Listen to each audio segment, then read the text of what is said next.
लिया गया है। दोनों क्वेश्चन एग्जाम में आने वाला है, 2025 में ये क्वेश्चन आएगा। ठीक है, सबसे पहले ये देखिए पाइथागोरस से है। ठीक, और ये एकांतर कोण, संगत कोण यानी समांतर रेखा को जब प्रतिच्छेद रेखा काटता है तब कैसे बनता है। तो दोनों क्वेश्चन को बहुत बड़े ध्यान से देखना है। सबसे पहले थेल्स परिमेय वाला देखते हैं क्वेश्चन। थेल्स परिमेय क्या कहता है? ठीक है, बोलता है कि एक त्रिभुज है, इसके भुजा के समानांतर एक रेखा खींचा जाएगा। ठीक है, जो रेखा जब खींचा जाएगा तो इस भुजा को, अब इस भुजा को ये दोनों के अनुपात के बराबर काटेगा। ठीक है, यानी कि AD बटा DB बराबर AE बटा EC, यानी दोनों भुजा को जो है बट्टा जो है, अब इधर दोनों भुजा का बट्टा जो है दोनों बराबर होगा, यानी कि अनुपात कहते हैं हम लोग। ठीक है, AD बटा DB या AD अनुपात DB के बराबर AE अनुपात EC का होगा। ये फार्मूला आपको ध्यान में रखना होगा। ठीक है, ज्यादा कुछ नहीं करना है, यहाँ से यहाँ तक बट्टा में, यहाँ से यहाँ तक, फिर यहाँ से यहाँ तक बट्टा में, यहाँ से यहाँ तक। AD कितना है? 4, DB कितना है? 8। ठीक है, अब सेंटीमीटर लिख सकते हैं, बराबर 2 सेंटीमीटर बटा x।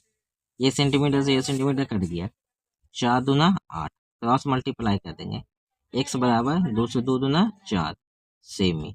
यही हो गया आंसर। ठीक है, यानी x की जगह पे 4 सेमी हो जाएगा। दूसरा क्वेश्चन बहुत ध्यान से देखना है, दूसरा क्वेश्चन को बहुत ध्यान से देखना है। करना क्या है यहाँ पे, उसको देखिए। बोला है कि x और y का मान निकालना है, x और y का मान, यानी यहाँ पे x है, यहाँ पे y है। कैसे बनता है? यहाँ पे 2-3 गो नियम याद रखना होगा। ये देखिए, ये है समांतर, एक दूसरे का समांतर रेखा। इसको एक रेखा जो काटता है इसको प्रतिच्छेदी रेखा कहते हैं।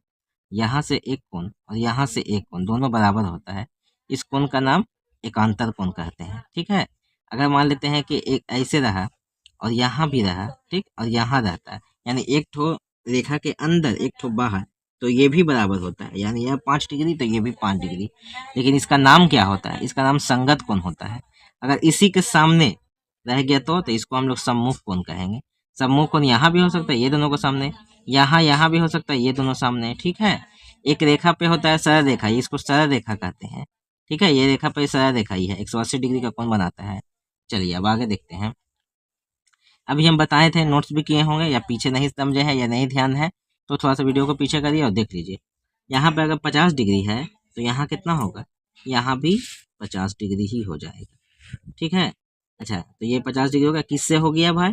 तो एकांतर कोण से हो गया, एकांतर कोण से बराबर हो गया। ठीक है, अच्छा, ये कितना हो जाएगा? यहाँ पर तो सम्मुख कोण भी नहीं है, तो हाँ, एक आइडिया यहाँ पे है, आइडिया लगाना है। ये सरल रेखा बना रहा है, यहाँ से यहाँ तक सरल रेखा, और सरल रेखा पर कोण 180 डिग्री होता है। कितना है? 180 डिग्री। तो ये 50 है तो यहाँ पर 130 हो जाएगा, दोनों मिलकर 180 हुआ ना। ये 50 ले चुका है, कितना बचा? 130, तो ये 130 हो गया, यानी x आपका आ गया 50 डिग्री और y आ गया है 130 डिग्री। यही आंसर हो गया। ठीक है,